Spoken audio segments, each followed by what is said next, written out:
जेव्हा मी गावात जाते इतकी खंडर अवस्था झाली आहे गावाची की जे कोणी जिद्दीवर शिकलेत ते बाहेर जाऊन पुण्यात मुंबईत जाऊन चांगले जॉब करून सेटल झालेत, पण गावाची अशी खंत किंवा गावाला सुधारावं अशी कोणाची कशी इच्छा होत नाही, ही मला मनोमन खंत वाटते. मी आता मध्यंतरी 1 महिन्यापूर्वीच तिथे जाऊन भेटून आले आणि ही भेट यासाठी होती की गावाचा विकास व्हावा किंवा गावात जी लोकल मुलं आहेत त्यांना शिक्षणामध्ये सवलत मिळावी, फीजमध्ये सवलतीच्याच विषयांशी संलग्न माझाही हा संदेश असेल की तुम्हाला जेव्हा वेळ मिळेल तेव्हा गावाकडे भेटी करा, तुम्हाला काय कॉन्ट्रीब्युशन करता येईल गावासाठी ते करा.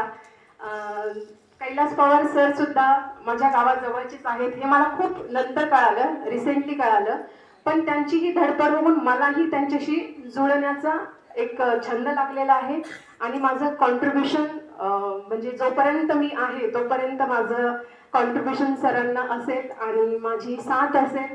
माझा छोटासा खारीचा वाटा मी नक्कीच नेहमीच उचलत राहील. सरांना त्यांच्या कार्यासाठी खूप शुभेच्छा आणि मला या कार्यक्रमात पाहुणे म्हणून बोलवलं त्याबद्दल खूप आभार.